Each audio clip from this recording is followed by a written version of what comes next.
दोस्तों इस वीडियो में सबसे पहले आपको पता चलेगा कि जो बच्चों के लिए टीका बनाया जा रहा है उसके बारे में बहुत बड़ी अपडेट, साथ ही साथ प्रयागराज में आखिरकार 20 दिन में 18 लोगों की मृत्यु कैसे हो गई, और इसके अलावा फ्रांस में बहुत बड़े आंदोलन हुए टीका के विरोध में, लेकिन उसके बाद भी फ्रांस सरकार ने कौन सा घिनौना काम किया वो भी मैं आपको डिटेल में बताऊंगा। साथ ही साथ डॉक्टर बीआरसी सर को कौन सी सबसे बड़ी सफलता मिल गई है, इसी तरह की 5 बहुत बड़ी खबरें इस वीडियो में साझा करने वाला हूं।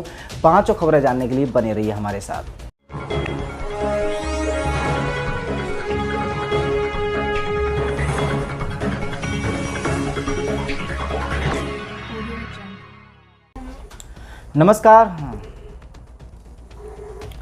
नमस्कार, मैं हूं सुमित आजाद और आप देख रहे हैं ग्लोबल न्यूज़। दोस्तों वीडियो में आगे बढ़ने से पहले मैं धन्यवाद देना चाहूँगा राजेश कुमार जी का, जिन्होंने ग्लोबल न्यूज़ की आर्थिक मदद की। यदि सच दिखाने में आप भी हमारी सहायता करना चाहते हैं तो वीडियो का डिस्क्रिप्शन चेक कर सकते हैं। पहली खबर की चलिए बात करते हैं।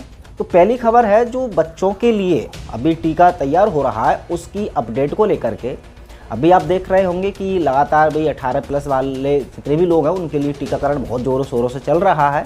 हालांकि एक बहुत बड़ा हिस्सा ऐसा भी है लोगों का जो टीका नहीं ले रहा है। क्यों नहीं ले रहा है उसके बहुत सारे कारण हैं, क्योंकि टीका में कुछ ऐसी चीज़ें बताई जा रही हैं जो शायद हमारी बॉडी के लिए ठीक नहीं है, और भी कई सारे कारण हैं। हालांकि सरकार की तरफ से ये अनिवार्य नहीं किया गया है, फिर भी अलग अलग कंपनियों द्वारा ये फोर्स भी किया जा रहा है। उसके बावजूद भी लोग कुछ लीगल एक्शंस भी ले रहे हैं, क्योंकि यह संवैधानिक है। अगर कोई फोर्स करता है टीका लगाने के लिए तो वो लीगल कार्रवाई के बाद टीका से बच रहे हैं।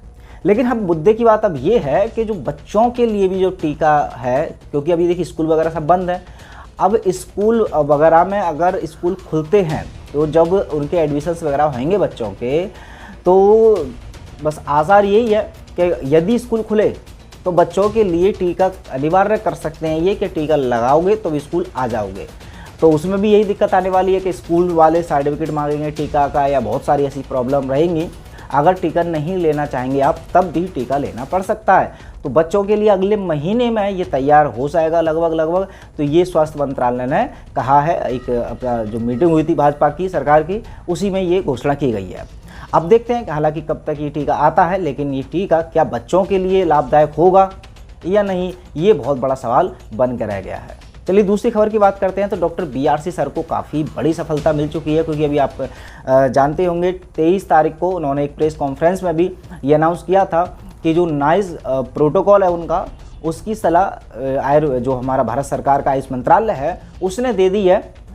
क्योंकि आयुष मंत्रालय जो कि भाई आयुर्वेदा को या इन सब चीज़ों को डिपार्टमेंट को संभालता है, तो यदि उसकी मोहर लग गई है, जो कि हमारा स्वास्थ्य मंत्रालय है बहुत तगड़ा वाला, तो डॉक्टर बीआरसी सर का नाइस प्रोटोकॉल उन्होंने कवर कर दिया। लेकिन अब उसकी अनुमति भी मिल गई, और एक जो ट्रेंडिंग बीमारी है इसका जो लाइलाज बताई जा रही है, इसका बहुत बढ़िया इलाज डॉक्टर बीआरसी सर ने खोज कर ले आए।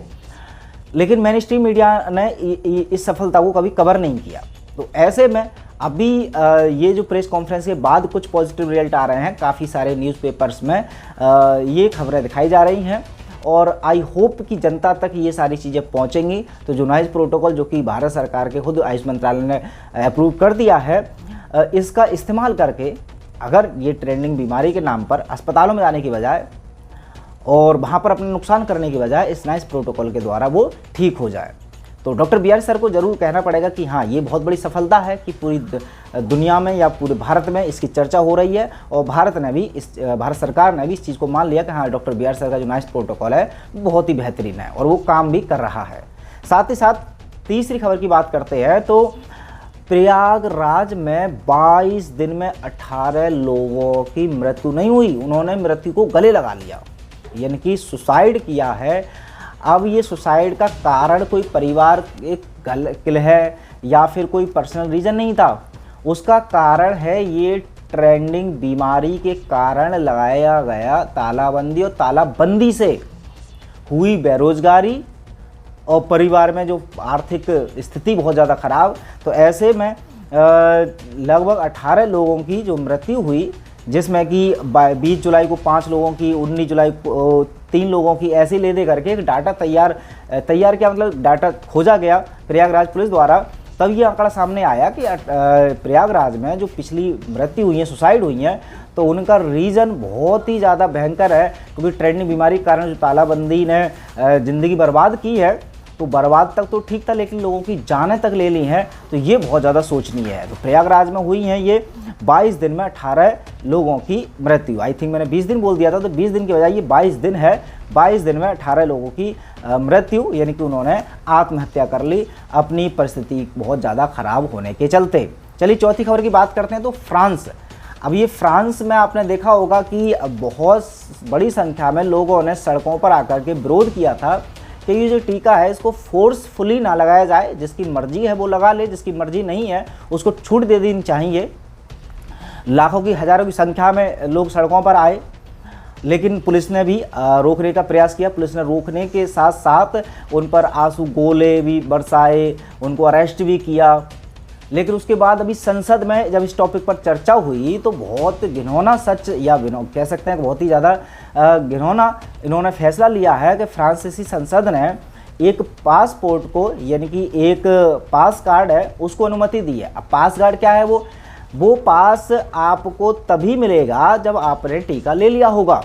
तो ऐसे में वो पास होगा तो आप बहुत सारी सरकारी सुविधाएं या प्राइवेट सुविधाओं का लाभ उठा सकते हैं। यदि पास नहीं होगा तो आप कोई भी सुविधा नहीं ले सकते। तो ऐसे में यदि सुविधाएं लेनी है तो पास बनाना पड़ेगा। पास बनवाने के लिए टीका जरूर लगवाना पड़ेगा। तो ऐसे में टीके को आधार बना लेना कि कोई भी सेवा या समाज सोशल प्लेटफॉर्म पर या जैसे जहाँ भी पब्लिकली अगर आपको इंटरफेयर करना है या कुछ सरकारी सेवा लेनी है तो टीका का होना अनिवार्य है। ये बहुत बड़ा सवाल इसलिए बन जाता है क्योंकि यहाँ पर एक तरफ ह्यूमन राइट्स के अंतर्गत भी हमें पूरी आज़ादी है कि भी कौन सा ट्रीटमेंट अपनी बॉडी के लिए हम लें या कौन सा ना लें। अब लेकिन फ्रांस में अगर ऐसा हो गया है तो बाकी के देशों में भी इसके असर देखने को मिल सकते हैं। और अगर इस तरह का ही घटना बढ़ती रही तो भारत में भी इस तरह की, हालांकि ये खबरें ऑलरेडी आ चुकी हैं भारत में भी, कि बहुत सारी सेवाएं तभी आपको दी जा रही है जब आपने टीका सर्टिफिकेट दिखाएंगे।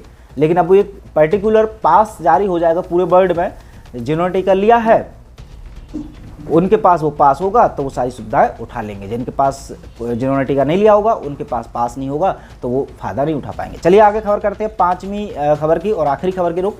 फूड क्राइसिस के बारे में आपने बहुत सारे लोगों से सुना होगा कि भी भारत में जिस तरह से भी बेरोजगारी तो बढ़ी रही है, उसके साथ साथ भुखमरी भी लगातार बढ़ती जा रही है। तो अभी डाटा तैयार किया है एक पूरे इंटरनेशनल लेवल पर, तो बताया गया है कि अभी जो खाने पीने की चीज़ें हालांकि महंगी तो ऑलरेडी है, बट ये बहुत ज़्यादा महंगी होने वाली हैं और इसका असर भारत में भी होगा। तो इसका संकेत साफ साफ है कि अब जितनी भी खाने पीने की चीज़ें हैं वो इतनी ज़्यादा महंगी हो जाएंगी कि आम आदमी के बस से बाहर, यानी कि अब खाने पीने की चीज़ें भी आप खरीद नहीं पाएंगे। तो ऐसे में इससे पहले कि फूड क्राइसिस आए, आपको अपने यहाँ पर चाहे तो जैसे जो खासकर जो शहर में रहने वाले लोग हैं उनके साथ बहुत ज़्यादा समस्या आने वाली है, क्योंकि उनको जितनी भी खाने पीने की चीज़ें खरीदनी है अब सभी चीज़ें इतनी ज़्यादा महंगी हो जाएंगी कि एक आम आदमी या कोई गरीब आदमी कोई भी सामान नहीं खरीद सकता। तो ऐसे में जो गांव की तरफ या गांव में रहते हैं तो गांव की तरफ हम रुख कर सकते हैं। एटलीस्ट जो खाने पीने के लिए अनाज है वो अगर मिल जाएगा तो हाँ जीवन यापन हो सकता है, वरना तो खान पीन में अगर जो अब दाल अनाज इस तरह की चीज़ों की भी महंगाई उतनी ज़्यादा बढ़ जाएगी जितना आपने सोचा भी नहीं होगा, और तब शुरुआत हो सकती है फूड क्राइसिस की। तो इससे पहले फूड क्राइसिस आए आप भी अपना ख्याल रख सकते हैं और इसका समाधान अपने स्तर से कर सकते हैं। चलिए और भी खबरों के लिए बने रहिए चैनल के साथ। चैनल सब्सक्राइब नहीं किया तो कर लीजिए। मिलते हैं अगली वीडियो में, तब तक अपना ख्याल रखें। जय हिंद।